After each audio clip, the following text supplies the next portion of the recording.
Right everyone, here we are. Welcome back to another day in the life. You've seen snippets and parts of my day so far. We got a couple more things to do before I end off, but the main thing that I do from Thursday to Sunday is I work a part-time job on those 4 days, meaning I'm not able to record as much. And I like to repeat this. I repeat this on all the days I'm working for new viewers that maybe don't understand why, my day in the lives are so short and they only contain a couple clips. I promise you, I'm not lazy. I'm a very hard-working individual. I never miss a day, and I'd love to get more detail out. However, it really isn't the case, or I'm not able to make it the case anyway due to my struck of time. I don't have a lot of time on the days I work, so I've just got to try to smash out as much as I can when I get home and stuff. And usually that isn't a lot of like clips for this video. It's also a lot of like Instagram stories and Instagram videos. So I post on loads of different platforms. Ryan Farley on all of those. If you want to check me out on those, I've been doing really well on Instagram recently, so the hard work's paying off there. But yeah, I apologise for the lack of depth in these day in the lives, especially on the days that I'm working, and we're going to be getting better moving forward, especially when one of the goals being this year for me to try leave my job so that I can make content 24/7, so I can make in-depth videos 24/7. So we're going to improve on that, and only time will tell. So just keep working hard, and the things we got to do, or the things, I'm going to give you a quick rundown actually of the day. I went to work, I came home, I had a meal, I had a shower, I did the editing of an Instagram reel, I did the editing of the day in the life, I had another meal, I also read, meditated as you saw. And what we're going to get to now, I'm sitting here doing this now, and what I'm going to get to now is the evening planning, the daily mindset lesson, the daily quote of the day. Then we're going to end off the day in the life. And again, I don't want to keep apologising, but I hope you understand and can forgive me, and I will make it up to you a lot, especially in the future when I work harder and I get better with time management, especially working around work. So let's get to the evening planning. Right, so here we are. I'm going to start off with the evening planning, as I said, and to do so we need to go over to my tick list. Did I complete everything I said I was going to do today? And I do not believe that is the case, and I'll explain what, without any excuses. I don't like to give excuses, but if they start to sound like excuses, you just got to own it. You got to own the fact that you didn't get it done. Abs. I said I was going to complete it today because I didn't complete it yesterday, and I moved it on to today, and I didn't do it. And it wasn't because of my lack of hard work, it was because of my time management yet again. And it goes on to my second point. Bedtime. I haven't hit it tonight. I'm like half an hour over. My time management today has been poor, and I know I've got a lot of overload, right? I've got a lot of tasks to do, like when I get home from work, alongside still feeling tired from work. And yeah, I'll stay disciplined, yeah, I'll be hard working regardless, I always am, but it still means, because I don't have a lot of time and I got a lot of tasks to do in that short period of time, it means sometimes I'm not always going to be able to have an 100% completion rate. But it's just about getting better. It's just about getting better every day and bettering that. So work completed, content completed, reel completed, the rest of it we completed. Tomorrow it's going to be bedtime, it's going to be abs. Those are the two priorities anyway. I'm going to go to work. I've got work tomorrow, but a short shift, meaning more detail in tomorrow's day in the life. Stay tuned for that. Content, reel, we're going to do all the same ones as today, and any more we could add with the extra time that we do have tomorrow. I can't really think of any right now. I'm going to put extra on here with a full stop just to remind myself any extra time to spend on extra tasks. So today's summary, or today's two good things that I did well today. I worked hard today, just a basic one. I got through the day with a lot of discipline. I worked hard regardless of the tiredness, of the lack of sleep of yesterday's day in the life, meaning I wasn't feeling focused today, but I stayed focused regardless. I made sure I was locked in regardless. So that was a good thing today. Another good thing for today is my recognition, right?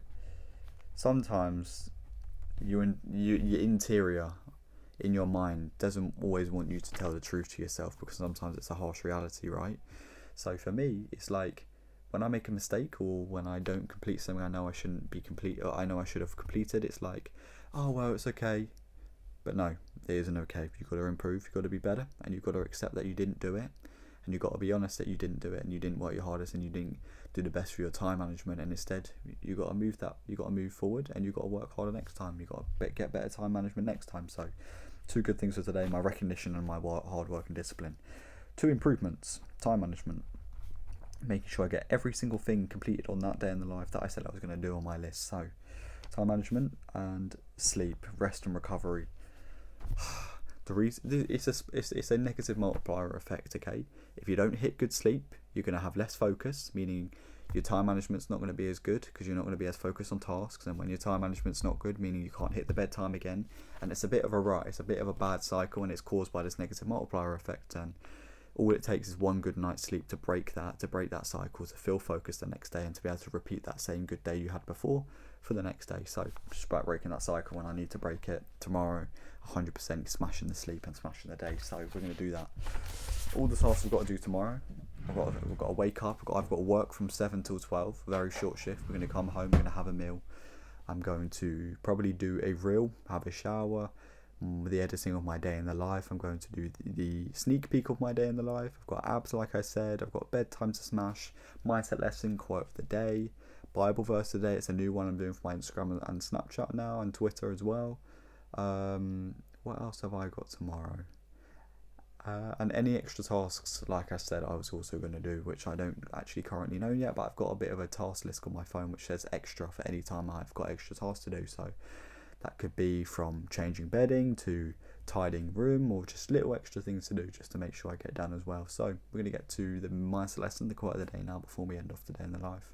Right, we're going to start off with the mindset lesson for tonight, and this is probably going to be a relatable one for you lot, so I hope you appreciate it. And that lesson is, no matter how small the step is, it's a step, it's progress. It's not about how fast you go, it matters that you're actually going, okay? When you see others zoom to success or zoom to certain achievements that you want to achieve, and your path is a bit slower and is taking a lot longer, and it's maybe even requires more hard work, that's okay. At least you're still on the path, at least you're still getting progress, at least you're still putting those steps in, okay? Everyone's timing is different, everyone's journey is different. We're not going to have the exact same timing and journey and be successful at the exact same time as someone else. It's just the odds of that happening is 0 to 9. It's crazy, you know what I mean? It has to be crazy for that to happen. So everyone's path is different, okay? Stop comparing yours to someone else's, because it doesn't matter. As long as you are on the path, as long as you are indulging in the journey and making it a good one, that's what matters. So keep putting those small steps in. They might feel small, but it's progress. Progress will get you to where you need to be, not, you know, standing still or going backwards. So carry on what you're doing. Doesn't matter if you're going small, okay? I'll give my own interpretation of this. Well, for me anyway, for the last 4 months, I've posted on Instagram to 150 people every day, posting 5+ stories for 150 people 4 months straight, okay?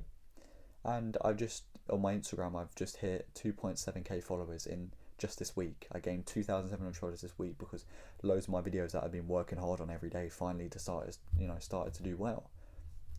That was because I focus on the small steps. I finally got rewarded for that. And for you, it might be shorter. For you, it might be longer. But I always recommend sticking to the small steps, working hard, and turning up for yourself every day. That's the most important thing. I haven't missed a single day, and I've been rewarded for that. It does mean I've posted hundreds of YouTube videos or hundreds of Instagram, whatever, but it's fine. It will all pay out in the end, you know. Just trust the process, trust yourself, and don't compare yourself to someone else's journey. Don't compare someone else's day 1,000 to your day 1. Don't look at where they are, because they've probably been working for ages. You've just started now, and trust that and keep working. For the quote of the day, true success doesn't result in the absence of failure, but in the worthiness to reshape every setback. Every setback you have, don't fall into despair. Don't fall into a deep dark hole and let it destroy you. Look at it straight in the eye and be like, okay, I know what you're trying to do. You're trying to bring me down. The devil's trying to bring me down, trying to bring me back to where I was before, in a place I don't want to be, in a deep dark place I never want to return to. I don't want this to happen. So I'm going to look at the setback. I'm going to look at the thing that's in my way. I'm going to look at the devil straight in the eye, and I'm going to tell him, you're not going to get me this time. And I'm going to move forward. I'm going to push forward, and I'm going to carry on doing my best. And one of the best things that I can give to you, be the best piece of advice I can give to you with setbacks and stuff, is extract the value in it. Every setback always has value to improve, or to be better next time, or to make sure it doesn't happen again. There's always value there. There's always, advice there to be taken from every setback, and that's actually sometimes rewarding. I like setbacks sometimes because they really teach me that, you know what, not everything's easy. It's not going to come easy, but having setbacks makes me a stronger person in the long term. And if I can extract value and advice from that, it'll make me even smarter, even stronger. So appreciate the setbacks and use them to gain more knowledge and to better you as an individual and to push you and excel you further, so then you already are going with the good things you're doing. So keep working. Good night.